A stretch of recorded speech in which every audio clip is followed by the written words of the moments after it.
오늘 말씀은 계속해서 출애굽기입니다. 출애굽, 애굽에서 나온 이스라엘, 출애굽의 그 역사는 이스라엘 역사의 전무후무한 은총의 사건입니다. 이스라엘이 노예로 속박당하던 삶을 마감하고 새로운 시대를 맞이하게 된 것은 하나님의 일방적인 은혜였습니다. 그러나 가나안으로 향하는 광야길은 견디기 힘든 고난과 시험의 과정이었습니다. 우선 식량 문제가 심각했습니다. 양식, 먹는 문제는 생존과 직결된 기본적인 문제입니다.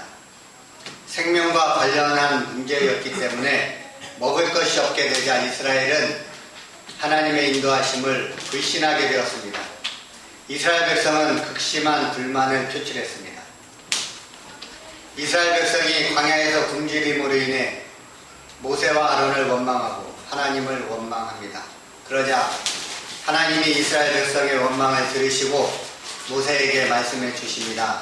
오늘 본문 말씀 11절, 12절 다 같이 읽겠습니다. 시작.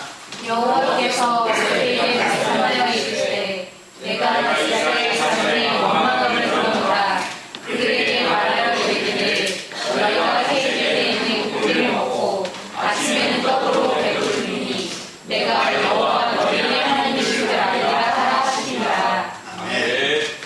이스라엘의 굶주림 때문에 하나님을 원망하자 하나님은 해질 때는 고기를 주시고 아침에는 떡으로 배부르게 해서 그분이 그들의 하나님인 것을 알리시겠다고 말씀하셨습니다.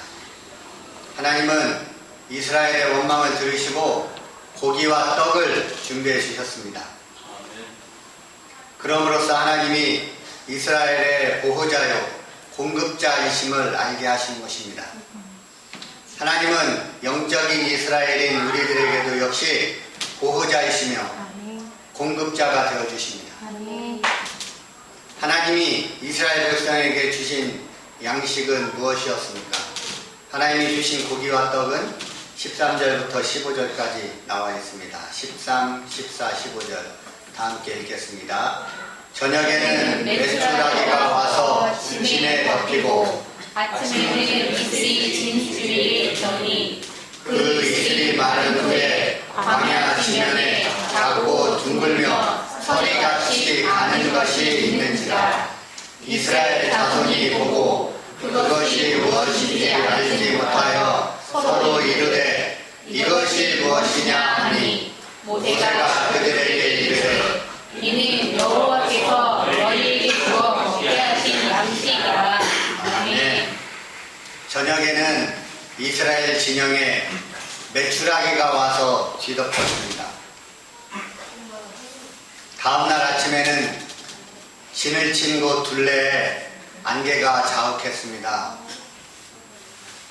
안개가 걷히고 나니 광야 지면에 마치 땅 위에 내린 서리처럼 보이는 가는 쌀아기 같은 작고 둥근 것들이 덮여 있었습니다. 그래서 사람들은 이것이 무엇이냐라고 서로 물어봤습니다.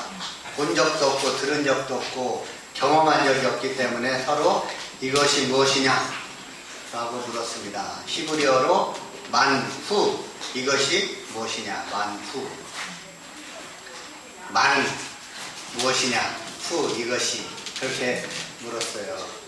그래서 그 작고 둥근 것의 이름이 만나가 되었습니다. 만나. 만나라는 말은 무엇이라는 뜻입니다. 무엇. 이 무엇. 이름을 몰라요? 다 몰라요. 그래서 무엇이야 이게. 그 무엇 있잖아. 이 무엇. 무엇 먹자 무엇. 그래서 무엇이 된 거예요. 이름이 무엇. 우리나라도 좀 비슷한 거죠. 거시기. 이렇게 뭐라고 말하기 그러면 애매하면 거시기 있잖아. 거시기 좀 가져와봐. 좀 거시기 하다니까. 뭔지 모르니까 하여튼 말하기도 애매하고. 그래서 무엇을 먹고 산 거예요. 그냥 무엇. 그 무엇. 그게 만나예요.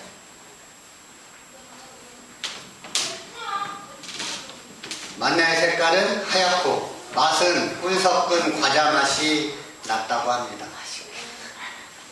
맷돌에 갈거나 절구에 찢기도 하고 가마에 삶아서 과자로, 떡으로 과자로 만들어서 먹었습니다. 그래서 이것이 그들에게 양식이 된 것입니다. 만나는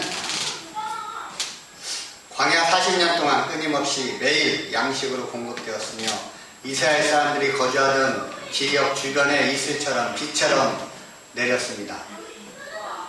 이 만나는 광야에서만 있었던 신기한 음식으로 쉽게 정의할 수 없는 것이었습니다. 하나님은 이스라엘에게 메추라기와 만나를 주셨는데 그들이 충분히 먹도록 풍성히 베풀어 주셨습니다.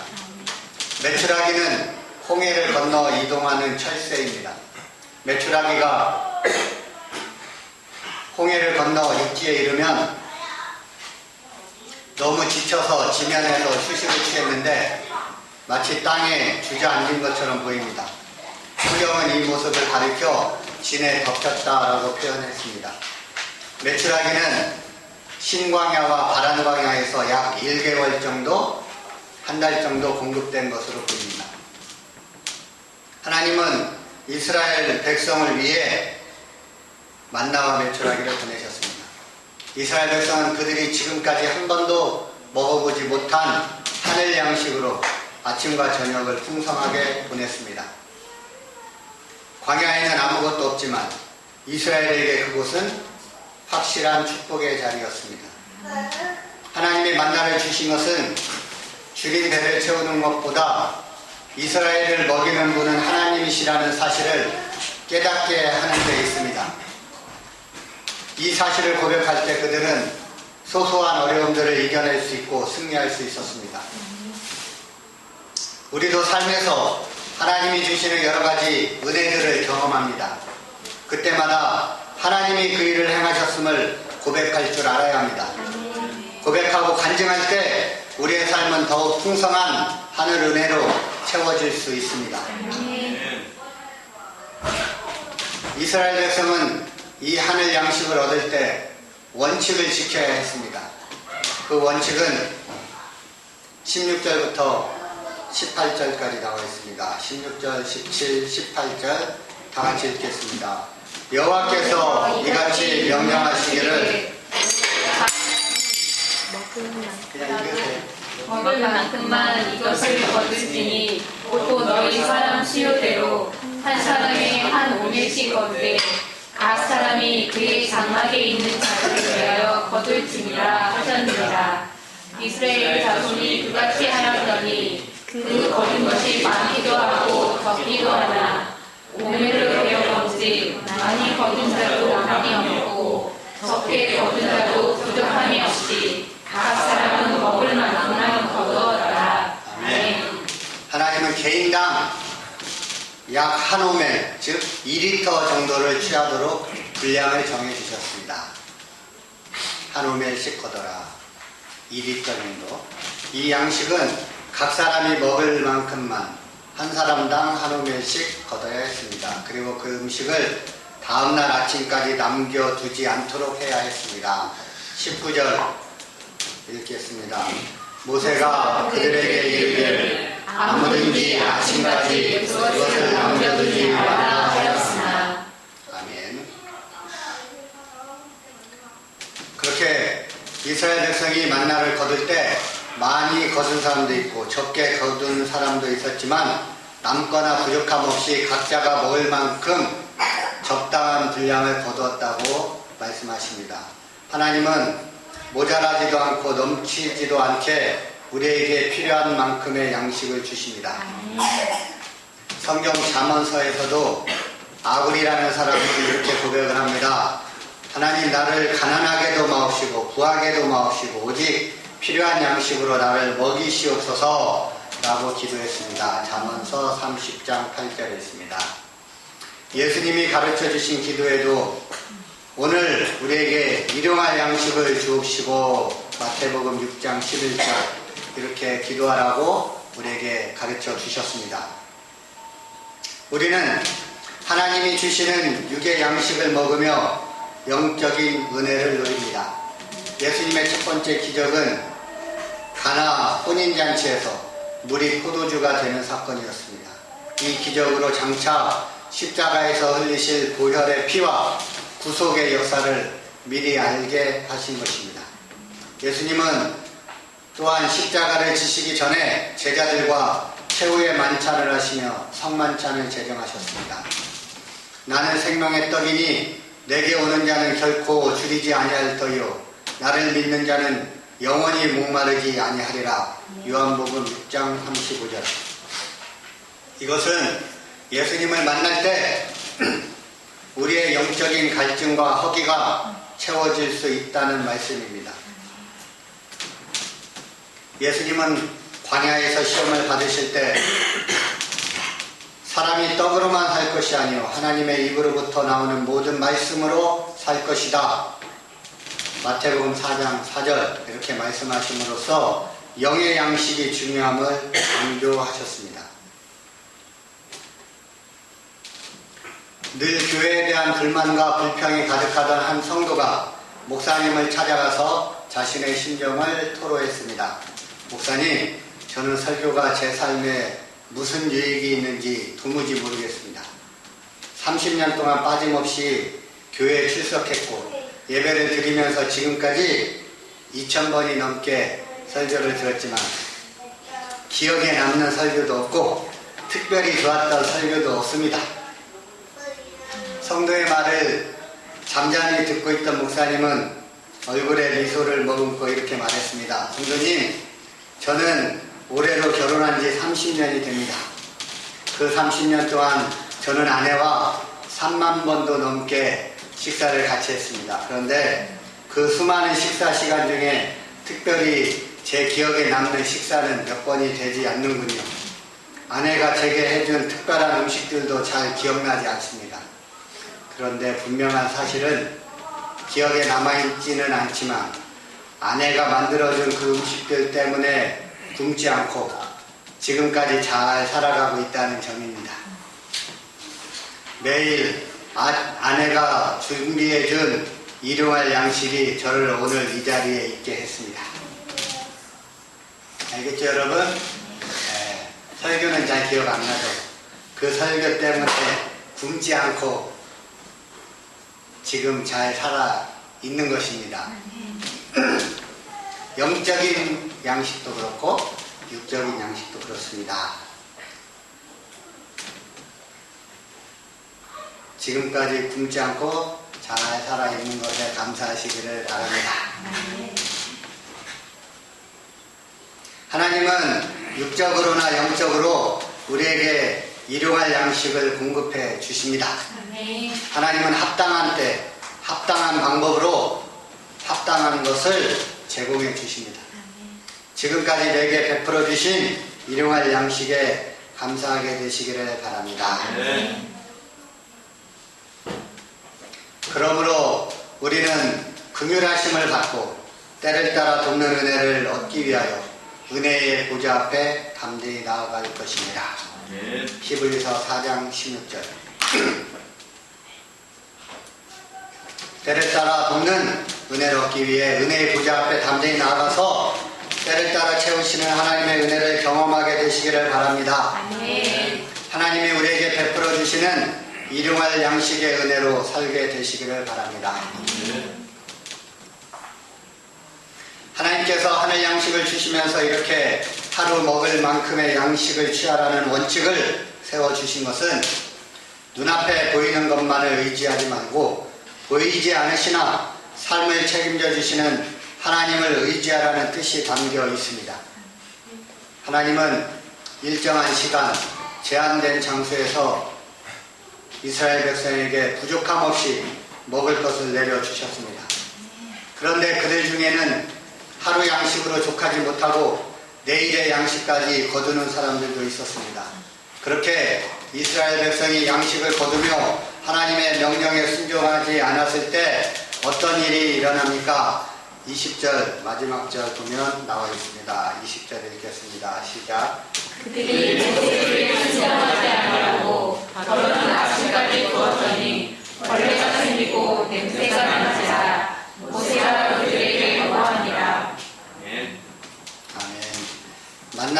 아침까지 남겨두지 말라는 말씀에 순종하지 않았을 때 아침까지 남겨둔 만나에서는 벌레가 생기고 냄새가 났습니다.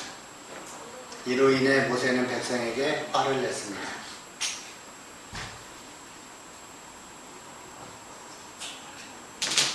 하나님은 이스라엘 백성에게 그날 필요한 양식만 거두고 아침까지 남겨두지 말라고 말씀하셨습니다. 그러나 욕심 많은 사람들은 하나님의 명령을 거역하고 여분의 식량을 챙겨 감춰두었습니다. 날마다 일용할 양식을 주시겠다는 하나님을 믿지 못한 것입니다. 남겨둔 만나에서는 벌레가 생기고 냄새가 나서 그 다음 날이면 먹을 수가 없었습니다. 이것은 만나라는 음식의 속성이기보다는 하나님을 신뢰하지 못하고 불순종한 이스라엘 백성에게 내리시는 하나님의 징벌이었습니다. 만나에 벌레가 생기는 것처럼 하나님에 대한 불신과 불순종은 부패와 파멸이라는 결과를 낳습니다. 사람이 생각하기에는 당연히 적응을 해두어야 지혜로운 것처럼 생각이 됩니다. 사람이 생각하기에 지혜로운 방법이라 하더라도 하나님의 뜻에 어긋나는 것이라면 하나님의 진노를 받을 수밖에 없습니다. 불순종의 결과입니다. 불신앙은 가장 근본적인 죄악이며 무너짐의 시작임을 명심해야 합니다. 하나님은 광야의 백성에게 필요한 만큼의 양식만 거두라고 명하셨습니다. 주어진 것에 만족하지 못하고 욕심을 부렸던 적은 없었는지 돌아보게 되시기를 바랍니다.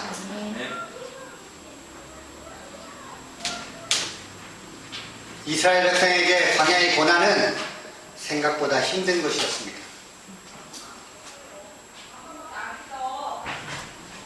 출애굽을 했고 하나님이 계시니까 광야도 거뜬할 것으로 생각을 했지만 광야는 광야이고 고난은 고난입니다. 하나님의 자녀가 되었어도 당하는 어려움은 여전합니다. 이 땅에 살고 있는 동안 누구에게나 어려움은 있습니다. 그러나 하나님의 자녀에게는 그 고난이 모두 유익이 된다는 것이 다른 것입니다. 누구에게나 어려움은 힘든 것입니다. 광야의 고난은 생각보다 힘든 것이었습니다. 광야에서의 배고픔이란 우리가 일상에서 느끼는 배고픔과 전혀 다른 것입니다. 광야에서의 배고픔은 생존의 위기와 직결됩니다. 광야에서 양식이 떨어진 이스라엘 백성은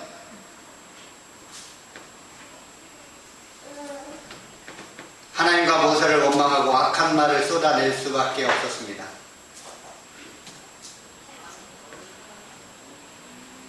하나님은 이스라엘의 절박함을 아시고 만나와 내추라기를 보내신 것입니다. 이 은혜를 베푸시면서 하나님은 이스라엘이 지켜야 할 규칙을 정하셨습니다. 하나님의 것은 하나님의 방법대로 누려야 하기 때문입니다. 그러나 배고픔이 해결되자 이스라엘 백성들은 탐욕스러워지기 시작했습니다. 그 결과 하나님의 명령을 어기고 맙니다. 일용할 양식에 만족하지 못하고 분수에 넘치도록 끌어모읍니다. 안식일에도 음식을 거두려 하고 음식을 아침까지 남겨둡니다. 그러나 욕심을 부려 챙겨둔 만나에서는 냄새가 나고 벌레가 생겼습니다. 하나님께 불순종한 결과입니다. 하나님께 불순종하고 내 욕심대로 행동하면 처음에는 내게 이득인 것처럼 보이지만 결국에는 손해를 보고 어려움을 겪게 됩니다. 하나님은 그리스도 예수 안에서 영광 가운데 그 풍성한 대로 우리가 쓸 것을 모두 채워주십니다. 빌립보서 4장 19절에 말씀하십니다. 하나님이 주신 것에 만족하지 못하고 욕심을 부리게 되면 결국은 더 큰 손해를 보게 됩니다. 이스라엘 백성은 애굽에서의 생활을 다시 그리워할 만큼 광야의 여정을 못 견뎌했습니다. 그들 앞에 당장 생존의 문제가 닥쳐왔기 때문입니다. 이와 같은 생존의 시험은 예수님에게도 있었습니다. 사탄은 광야에서 40일 동안 금식기도 하시고 죽이신 예수님에게 나타나서 돌이 떡이 되게 해서 먹어라, 생존의 문제로 시험을 했습니다. 사탄은 우리에게 떡이 없으면 불행하다는 마음을 심어줍니다. 그래서 이스라엘 백성도 출애굽의 은혜를 망각하고 하나님을 향해 원망을 쏟아냈던 것입니다. 그러나 예수님은 사람은 떡으로만 사는 것이 아니라 하나님의 말씀으로 산다 라고 말씀하시고 선포하심으로 사탄의 시험을 이겼습니다. 또한 예수님을 따르는 무리를 배불리 먹이시고도 12바구니가 남는 오병이어의 기적까지 베푸셨습니다. 예수님은 경제와 경영의 대가이시고 모든 창고의 주인이십니다. 그러므로 예수님은 우리에게 일용할 양식을 주실 수 있는 분임을 믿으시기 바랍니다. 우리 영과 육의 필요를 아시고 채우시는 하나님의 은혜를 반드시 경험하게 될 것입니다.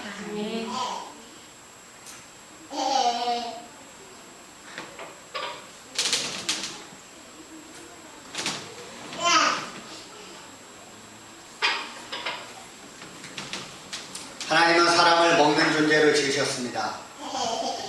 하루 3번 우리가 꾸준히 먹는 양식이 우리의 몸을 건강하게 유지해 줍니다. 먹는 일은 육적인 일이면서 동시에 영적인 일입니다. 광야에서 이스라엘 백성이 먹은 만나는 육의 양식인 동시에 하나님을 신뢰하게 하는 훈련 도구였습니다. 육의 양식을 먹는 것처럼 영의 양식도 먹어야 합니다. 매일 기도하고 말씀을 읽는 일, 때마다 예배드리는 일이 때로는 무의미하고 열매 없는 것처럼 보일 수 있습니다. 그러나 한 걸음 한 걸음 성실하게 내디딜 때 천리길을 갈 수 있는 것처럼 매일의 영적 훈련을 꾸준히 반복할 때 거룩하고 성결한 삶을 살 수 있습니다. 거의 대부분의 일들이 매일 꾸준히 행함으로 유익이 되는 것입니다. 하나님은 광야에서 매일 만나를 주시면서 이스라엘을 훈련하시고 그분의 뜻을 이루어 가셨습니다. 영의 양식을 꾸준히 먹게 되시기를 바랍니다. 하나님은 이스라엘 백성을 광야에 세우셨습니다. 물 없는 땅, 자신들의 힘으로는 먹을 것을 취할 수 없는 자리에 그들을 세우셨습니다. 광야는 땅에서 무언가를 취하는 자리가 아닙니다. 광야는 하늘을 바라보며 살아야 하는 곳이고 광야는 믿음으로 걸어가야 하는 곳입니다. 이스라엘이 해야 할 일은 온전히 하나님을 신뢰하는 것입니다. 풍족할 때는 믿음을 지키기가 어렵지 않습니다. 그러나 부족하고 어려울 때는 믿음을 지키는 것이 쉽지 않습니다. 하나님은 우리가 어느 때든지 믿음으로 살아가기를 원하십니다. 하나님은 오늘도 광야 같은 세상을 살아가는 우리에게 보이지 않는 손길로 일용할 양식을 공급해 주십니다. 하나님은 광야의 이스라엘 백성에게 은혜의 식탁을 허락하셨습니다. 오늘날 우리에게도 은혜의 식탁을 마련해 주십니다. 우리 영혼은 하나님이 준비하신 하늘의 양식을 받아 먹어야 굶주리지 않습니다. 하나님이 주시는 식탁을 누리며 하나님을 찬양하고 경배하는 삶을 살게 되시기를 축복합니다.